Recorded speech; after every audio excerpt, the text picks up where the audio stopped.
As soon as you get that first hint of light, you just get this kind of almost greedy, you get this kind of sense that you've got it all to yourself. It's like I've stolen the morning, no one else is around and I've got it all to myself, and it's like a kind of sneaky little gift. Kayaking in the summer is more logical, but I think kayaking in the winter is just much more special. But then I just find something about being on water really restorative for kind of mental health anyway. It's just so peaceful. I'm not trying to multitask and I'm not thinking about the emails in my inbox and the other campaigns going on. I'm just actually appreciating my surroundings. So I find that my mind is actually normally pretty clear, and I'm just thinking how cool it is, you know, to be seeing the world from this unique perspective.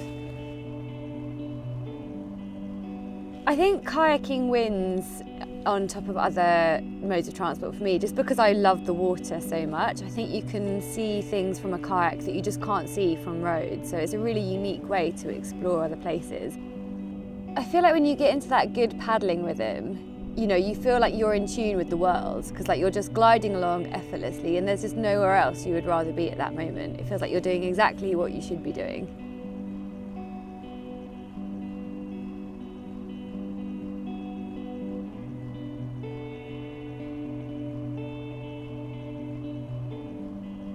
Yeah, coming to the end of a trip is a double-edged sword actually, because on the one hand I start getting really excited about a hot shower and, you know, like waking up in a bed and all the little luxuries like that. And on the other hand, I get quite nostalgic for my tent and my little life that I've had on the road or river for a few weeks. So it is quite tough, because actually on a trip, you know, life is really simple. I'm not expected to be answering my emails, I'm not expected to be on my phone. I just get up, I paddle, I eat and I sleep. Like, that's beautifully simple. So there is a kind of a sadness to leaving that simplicity behind. Ironically enough, the times I miss most from an adventure are the most miserable. So like if there's been a day with a wind and hail and everything is just hitting me in the face and I'm freezing cold, I kind of look back on that with this kind of tinge of nostalgic, like romance. I'm like, oh, that was so horrible, like it was great. You know, we really faced down the elements. And when I'm sat in a comfortable kind of cafe working away on my laptop, I tend to crave that a bit. I tend to crave that immersion in nature. I think the main motivation behind everything I do is just trying to find out what I'm capable of, because I'm fascinated by the human body and its ability to adapt to its environment and its ability to endure kind of physical situations. So for me, I'm always trying to figure out what that limit is and get the most out of myself. As a child, I was never even slightly athletic. I thought athletes were kind of mutants. They had like these superhuman genes.